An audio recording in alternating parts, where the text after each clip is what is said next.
Legacy of trust, serving Micronesia since 1938. Matson, celebrating 25 years of commitment to Guam, Micronesia, and the CNMI. Cars Plus Hyundai, home of the Kona electric vehicle, an electric heart with an SUV soul. Test drive yours today at Cars Plus. McDonald's of Guam, I'm Loving It, and King's Restaurant, serving your local breakfast, lunch, and dinner favorites for over 45 years.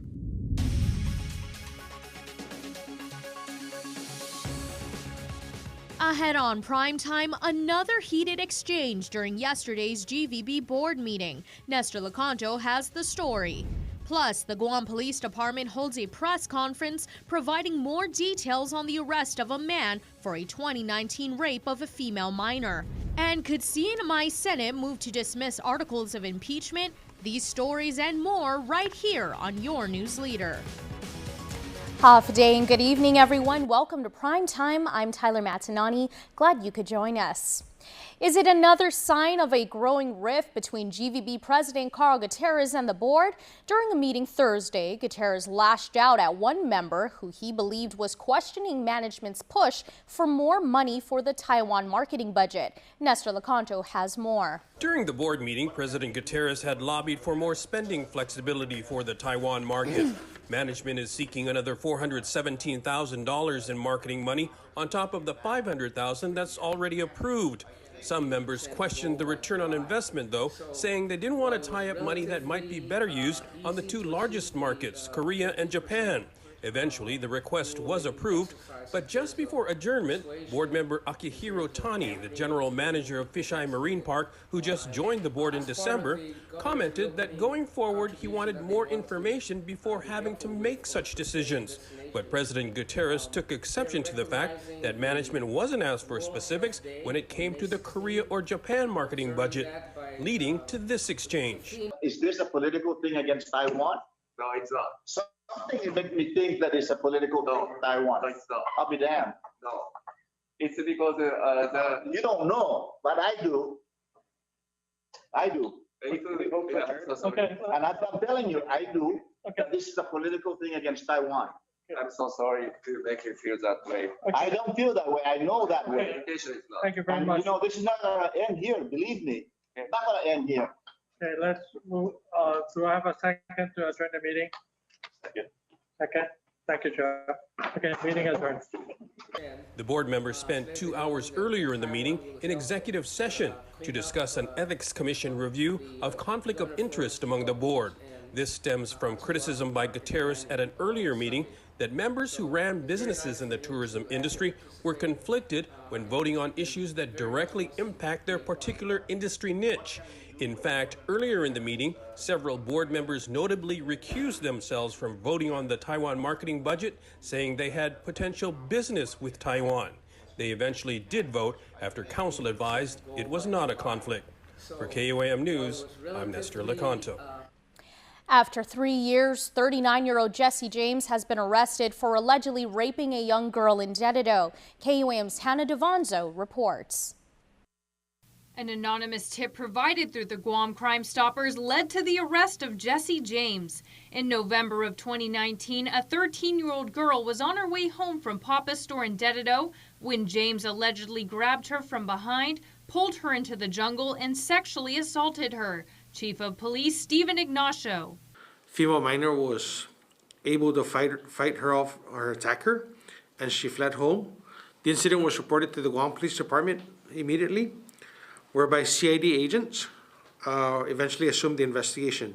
At the alleged crime scene, police found clothes and signs of a struggle. Nearby surveillance footage revealed him wearing an article of clothing found at the crime scene. Evidence and DNA samples were obtained from James and sent to the FBI.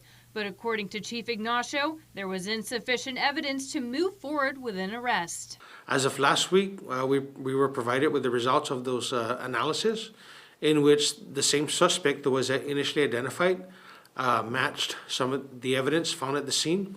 James was arrested for first and second degree criminal sexual conduct, strangulation, terrorizing, felonious restraint, aggravated assault as a third-degree felony, and assault with intent to commit criminal sexual conduct. Chief Ignacio also expressed that this case highlights the importance of having their own DNA lab, which the results would only take a couple of days versus waiting for years. The Guam Police Department's plans for their own DNA lab are underway and will be opening within the next couple of months. Training and certifying their employees will then take another 18 to 24 months. Hannah Devonzo for KUAM News. A couple accused of being high on meth faced charges of child abuse after their 4-year-old child was found unattended at a Dedito Park on Thursday evening. Court documents state that 43-year-old J. John George Cruz allegedly admitted to consuming meth the day before and was falling in and out of sleep. He also allegedly admitted to not seeing the child inside the residence and assumed he was with the child's mother, 29-year-old Desiree Jung.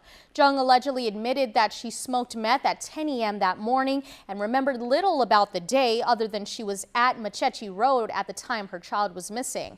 The couple is believed to be homeless and have 3 young children, according to court documents. After searching for Carmen Taquenco as Sonoma for the past 3 days, the 81-year-old has been found.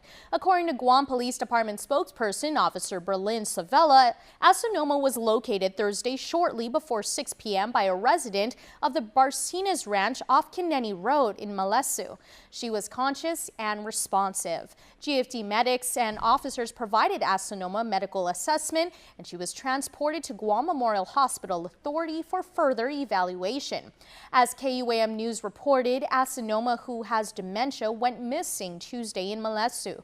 GPD thanks GFD and the community for the collaboration and efforts in locating Sonoma.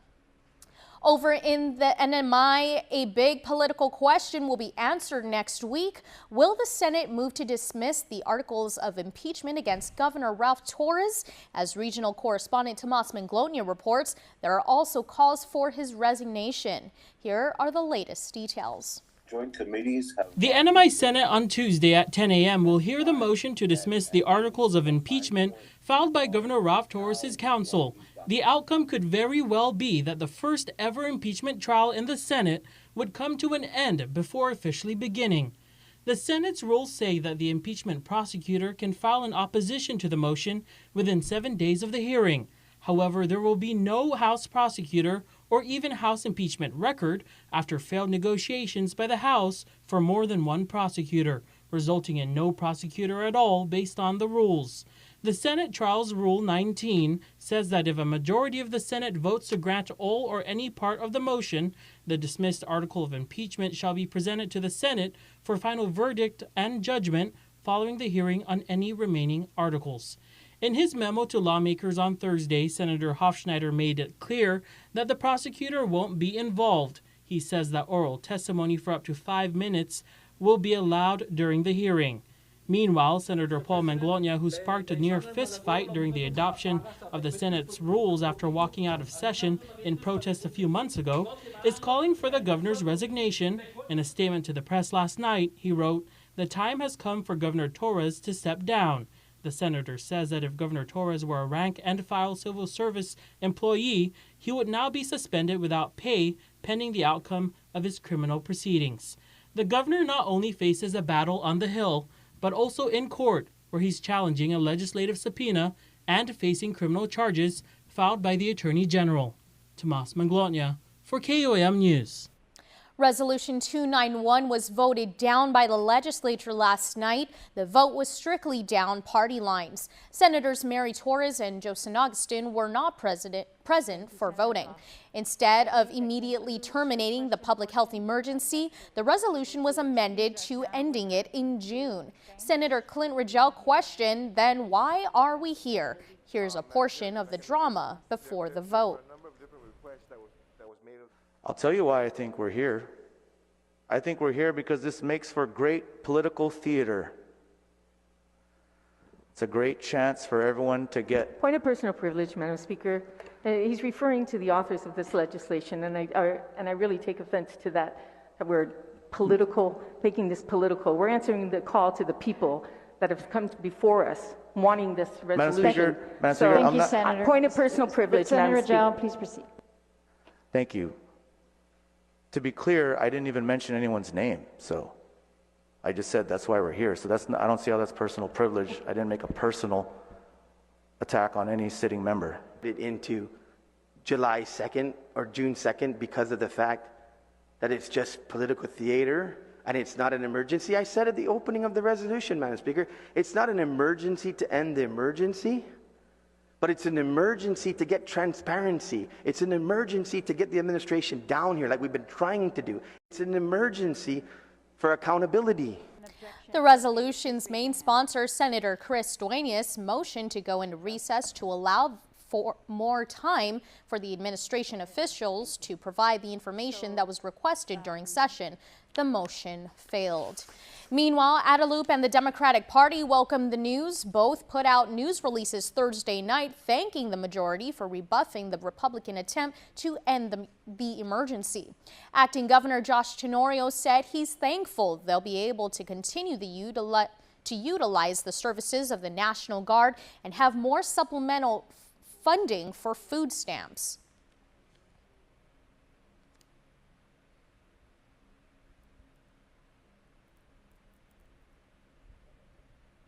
You know, we're almost at the end of this pandemic. I fully expect in the future short time that we will be able to get out of the public health emergency, but we'll get out of the public health emergency when the science and data tells us, and I really do think that it's right.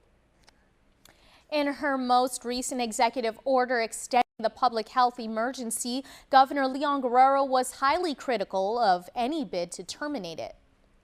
Police are looking for the person or individuals responsible for the break-in that occurred at D.L. Perez Elementary School on Thursday. KUAM's Isaiah Uggan reports. 8 classrooms within D.L. Perez Elementary School in Jigo were broken into Thursday evening. That's according to Guam Department of Education Deputy Superintendent of Operations Erica Cruz. We had a total of 8 classrooms with damages to their doors and glass windows and plexiglass and louvers.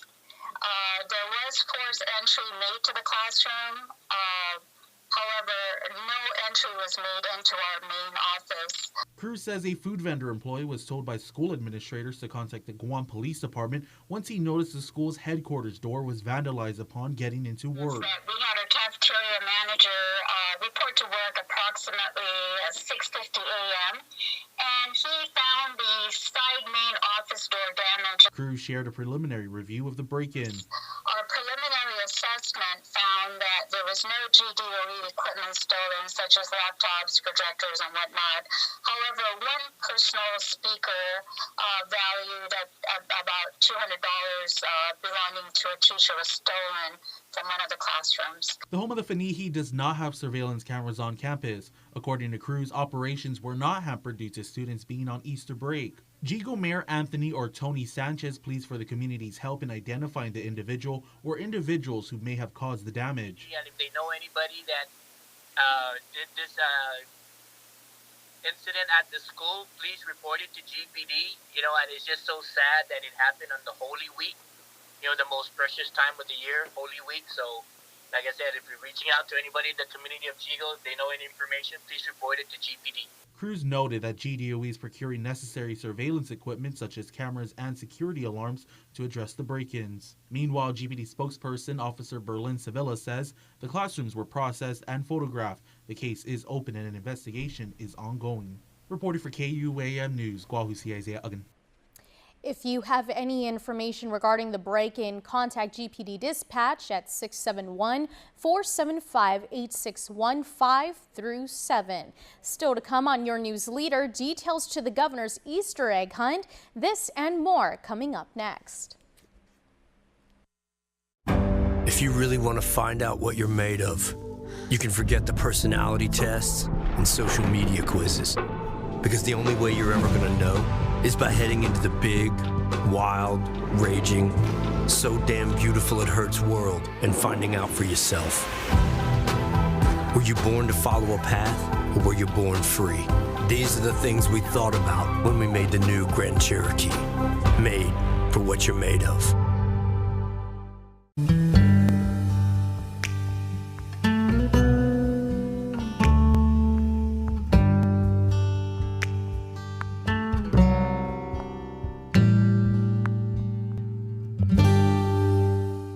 Half a day.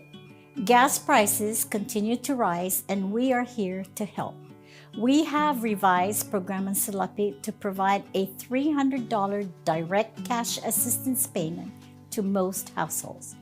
We've expanded income eligibility so more families will benefit. We've heard your struggles and we hope this relief will help during these difficult times.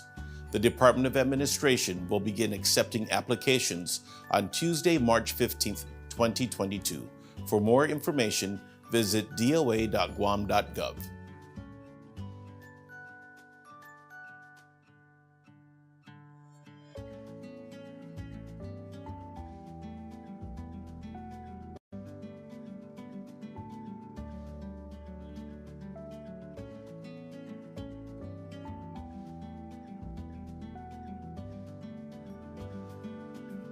This ad is paid for by the Office of the Governor using government funds. Let us know what's up on our KUAM News WhatsApp tip line at 671-727-0094. Share information about what's happening in your town, on Guam or the CNMI, and what you want us to know. Reach us on WhatsApp at 671-727-0094. Welcome back. The public auditor has released the findings of an audit of the Guam Memorial Hospital finances for FY 2021. And for 3 consecutive years, auditors reiterated their 2017 emphasis that GMH incurred recurring losses and negative cash flows from operations that raised substantial doubt about its ability to continue as a growing concern or to meet its obligations. According to the report, GMH has continued to incur losses from operations amounting to almost $70 million. The OPA report also noted for 6 consecutive years, GMH has had findings relative to patient receivables which have remained uncorrected. As a result, this could lead to the accumulation of uncollectible receivables and potential inadequate cash flows to meet current obligations. An official release from the Archdiocese of Agana confirms their support on a recently proposed bill that's drawn a lot of controversy. Here's more. The Archdiocese of Agana sent out a press release following a pro-life prayer service on Thursday, confirming their support of the Guam Heartbeat Act of 2022. The bill, which was proposed by Senator Talina Nelson, seeks to ban abortions once a heartbeat is detected, with the exception that the mother's life or health is at risk due to the pregnancy. In his message, Archbishop Michael Burns said, quote, "We are the big brothers and sisters of unborn children, and that all people have an absolute duty to protect innocent children in the womb." Father William Mamangun says protecting all life is not just a religious notion, but is the most fundamental practice of all human rights. Even if you do not believe in God, every life is important, and everybody has the responsibility to take care of it, not only his own life, but the life of other people. Father William also suggested that there's a double standard in the statement, "My body, my choice." I just don't find that making sense. If I can sue someone who is a potential threat to me, just looking at me, threatening me, why is killing someone okay through abortion? He says it all boils down to one thing. The baby in the womb is a separate body, then it is not your body. So if you claim that it is my body, my choice, then that child can claim the same thing. He also adds that the idea gives a false notion of freedom. If my idea of freedom is I can do whatever I want to do, then every person in the world can claim the same thing. Then I cannot complain once they do what they want to do, which would harm me. More than 60 people attended the prayer service outside the Cathedral Basilica. The message from the Archbishop was followed by Guam Pro-Life Committee co-chair Sharon O'Malley and member Aggie White, who gave compelling talks, while pro-life members led the praying of the Holy Rosary. For KUAM News, I'm Tyler Matinani. NMI Delegate Gregorio Sablan and Guam Delegate Michael Sinicolas are among 398 members of U.S. Congress who were sanctioned by Russia Friday morning. In a statement by the Russian Foreign Ministry, they say the personal sanctions on U.S. lawmakers are retaliatory retaliatory. They say it mirrors the sanctions that the U.S. placed on 328 members of Russia's parliament in March. High-profile lawmakers like House Speaker Nancy Pelosi were already blacklisted prior to the most recent list's publication, barring entry into Russia. The Biden administration has imposed historic stringent sanctions on Russia and Russian oligarchs as a result of Putin's unjustified invasion of Ukraine. In a response to KUAM, Delegate Sablon said, quote, "It is right that I stand with the Ukrainian people and President Zelensky against Russia's savage attack on a sovereign democracy. It is right that I stand against Putin and his war of aggression that's inflicting untold suffering upon millions of innocent people and children. So, if standing up with President Zelensky and the Ukrainian people get me sanctioned by Russia, I proudly wear that designation as a badge of honor." Meanwhile, effective next Tuesday, April 19th, social distancing will no longer be required in the Judiciary of Guam facilities. According to a media release, high-capacity in-person proceedings in both the Superior and Supreme Courts will begin gradually returning to courtrooms in the Guam Judicial Center. Parties, attorneys, and patrons are reminded that operations within particular courtrooms are subject to the discretion of their respective judicial officers. Masks will continue to be required within the Judiciary of Guam facilities, but there will no longer be a requirement to wear masks while outdoors on judiciary property. As we reported, if Guam remains in low-level risk, the outdoor mask mandate for Guam will be lifted. For the next year, the Robert F. Kennedy National Resource Center for Juvenile Justice will be evaluating the Guam Department of Youth Affairs, providing recommendations to better the practices and the system's performances, and most importantly, improve the lives of the children, youth, and families they serve. Based in Boston, Massachusetts, the RFK Community Alliance was established in 2013 and developed the support and provide field-based services to state and local jurisdictions seeking to improve the quality of services offered to youth involved with the juvenile justice system. John Twell, the executive director for RFK Community Alliance, elaborated more on the off-island group's mission.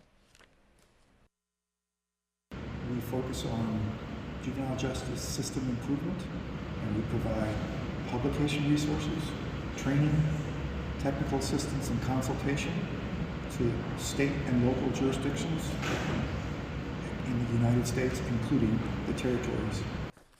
This is not the first time the RFK Community Alliance has made its way to the island. They produced an overview of recommendations to DYA to implement in their strategic plan between 2014 to 2018. The center is expected to visit at least 2 more times in 2022 and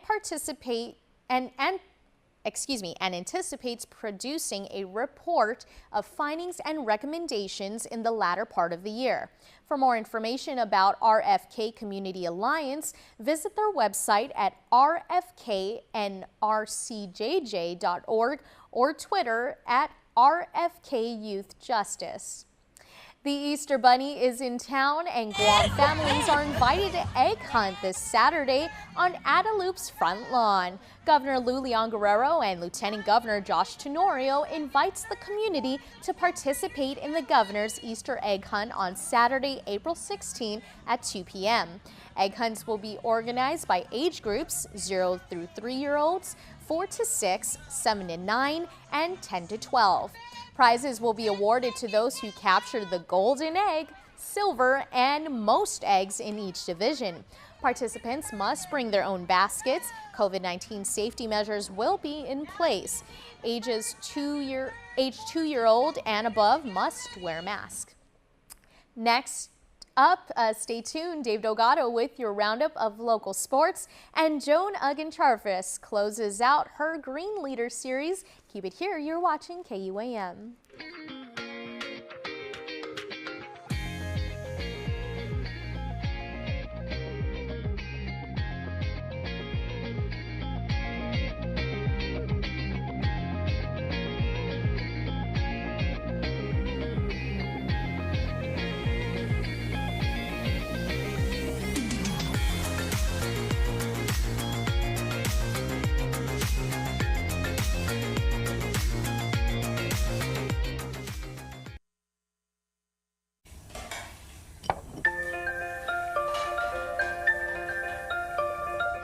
you want some milk?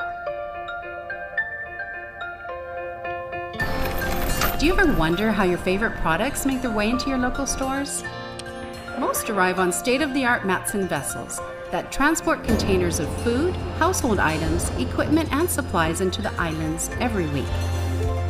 Because we know that you depend on us, we work closely with our partners to ensure that our shipments arrive on time, all the time, so you can find your favorite products when you need them.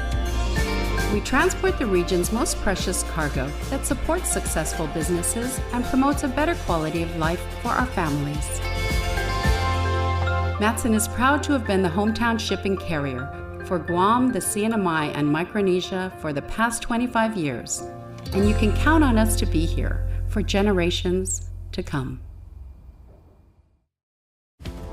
I'm stuck in this infinite time loop thing.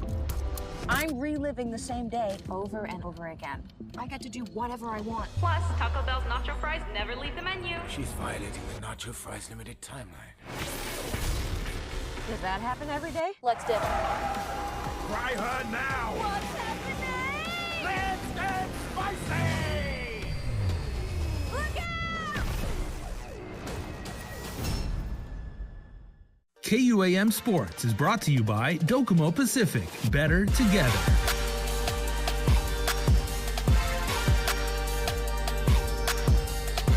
The KFC Bombers improved to 7-2 in the Triton Men's Basketball League. KFC beat the MVP Stars 101-93. Jared Glenser finished the game with 10 points. Assist from Russell Wren. JP Cruz with the bounce pass to Vince Estella. Estella put up 11 points. Bombers up by 20 at halftime. Francisco Serta put up 15. Serta knocked down 3 threes in the game. JP Cruz had a dub in the losing effort for the Stars, who are now 8-1. MVP will face Wu-Tang on Saturday for their last regular season game. KFC will play MBI 4 Stars for their last game of the season. Divine Cox led all scorers in the win with 30 points. James Stake with the short jumper back down court.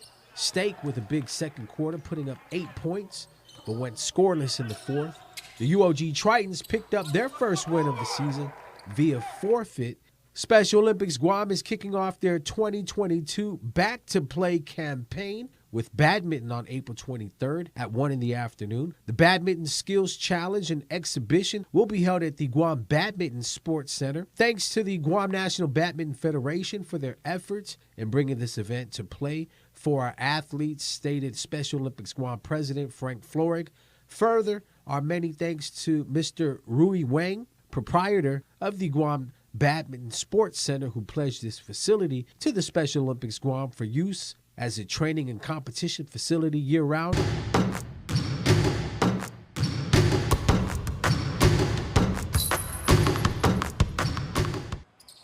Shout out to KFC for sponsoring the Bombers. Francisco Serta was getting buckets. Serta with the 3. JP Cruz, check the profile. 3-point specialist clocking in. Put him down for a dub. Jaden Finley using his speed to get by the defender and lay it up after switching hands and finishing it with the left. Darren Hetchinova going to work in between the legs with the dribble. Gets to the rim for the finish. Eric Robinson with the take to the basket for 3 the long way. Shots good and 1. Don't forget to send us your best shots. DM our KUAM News on Instagram or hit me up at sho@kuam.com.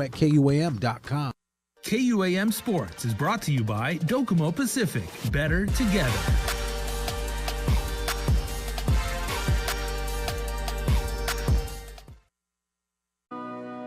I have a phone. I have no TV. Ooh, TV on phone. Get live TV on your phone or any device with DTV Plus from Docomo Pacific. Watch live channels or stream from your favorite apps on any device, all from your home Wi-Fi. No cable lines, no hassle, more savings. All for only $35 a month with your link bundle. DTV Plus, your cable TV on Wi-Fi. Ooh, TV on phone. Guam's auto appearance specialist, Elegant Reflections, has been providing the automotive industry with professional detailing and car care products at its highest quality, from complete detailing, full interior detailing, exterior detailing, headlamp restoration, hand washing, seat and carpet shampoo, engine degreasing, undercarriage cleaning, paint sealant, fabric protection, paint oxidation removal, and so much more. Visit us at our new location. Call 646-5555 for an appointment. Elegant Reflections, Guam's auto appearance specialist, over 20 years of experience. April is Earth Month, and we close out our week-long series, Green Leaders. Jonah Ginchafres has a recap of the University of Guam's Conference on Island Sustainability, which recently wrapped up. KUAM News Green Leader Profiles is presented in partnership with UOG Center for Island Sustainability, Guam Green Growth, and UOG Sea Grants. The University of Guam's Conference on Island Sustainability was held over the course of 4 days recently at the Hyatt Regency Guam. This year's theme, Harness Wind in Our Sails to a Sustainable 2030. In its 13th year, the conference welcomed community members, students, and allies from all over, in person and via live stream, to discuss, explore, share, and initiate action for a more sustainable future, not just for the island, but for the world. Some of the topics discussed in sessions during the conference included climate change, green economy, food security, and human society, to name a few, and included great panels that led amazing discussions. According to Dr. Austin Shelton, director of the Center for Island Sustainability, the goals address not only environmental and climate concerns, but also societal challenges like affordable housing, job opportunities, youth empowerment, and more. This year's conference will be driving those conversations and activities here in our region. Starting off the week-long conference was a NASA Guam Research Symposium, a Guam Housing Symposium hosted by GURA, a climate adaptation symposium featuring student research, and site visits to the newly opened G3 Makerspace at the Chamorro Village, the G3 Community Garden, and the Guam Museum. Keynote speaker was Suzanne Veres-Lum, the president of the East-West Center, an education and research organization based in Hawaii that promotes relations among people and nations of Asia, the Pacific, and the United States. She's the first native Hawaiian woman to hold the position. On the third day, one of the popular portions of the conference is the CIS Seed Talks, Ideas Worth Cultivating series, which is modeled after the innovative TED Talks, which are short but impactful talks of 18 minutes or less, designed to stir curiosity and inspire action. Dr. Shelton said it best during the event's kickoff press conference. He said, "Sustainability is something that brings us all together because it's about our future. It's about what we're going to have here on our island for our future generations." For KUAM News, I'm Jonah Ginchafres. KUAM News Green Leader Profiles is presented in partnership with UOG Center for Island Sustainability, Guam Green Growth, and UOG Sea Grants. And we wrap up the show with your birthday shout-outs. Here's Jason Salas. April's halfway done now, you guys, but we have to say happy birthday to Amber Regis because Amber celebrates birthday number 7 today. And to our youngest princess, we love you so much. Yeah, there are six O's at the end of so I read that correctly. And we hope you enjoy your special day. Your family is very, very proud of you, and they wish you a happy birthday number 7. Belated birthday wishes also going out to Doreen Kitaro. Happy birthday, may your day be as beautiful as you are, born on April the 14th. With all the love in the world, Christian, Carter, and Maya. So, to Amber and Doreen, we at KUAM wish the both of you the very best. And you can be part of our Cold Stone Creamery Birthday Club by checking out KUAM.com. And it's that time of the week where we announce the lucky winner of a Cold Stone Creamery cake. Congratulations to Miss Alicia Adelby, who, of course, has the wonderful alliteration AA, and she is grade A in our books because she is the winner of a Cold Stone Creamery ice cream cake, so you can extend your birthday celebration and enjoy a delicious treat on a hot island day. Alicia, happy extended birthday once again from all of us at KUAM, and we'll be in contact to let you know how you can get your prize. And that's our show. Thanks for sticking with us. I'm Tyler Matinani. Please stay safe, Guam, and have a happy Easter.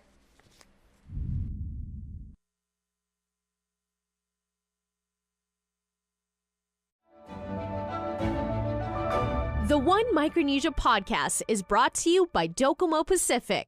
Better together. Hafaday and Mogasin, and welcome to the One Micronesia podcast. Now, this episode, man, I'm so excited because I get to sit down and go one-on-one with this brother who's out in the States right now. Here on the podcast with me, my guest for this week is the one, the only Guam singer-songwriter, Jason J. Ladies and gentlemen. Fireworks. Oh. So, I wanted, for so long, I wanted to, start getting, artists on here, artists who, who have made an impact in Micronesia when it comes to Guam and Micronesia when it comes to the music scene. I've talked to Hale, I talked to Josh, I talked to Shabi, and I always wanted. At one point, I was gonna go and DM you and try to get you on the podcast, and it happened. And anytime, bro. Anytime you just DM, dude. Let me know. I'm down. I want the people out there to actually get to know you as well. Who is Jason J, and talk about your music career. You've done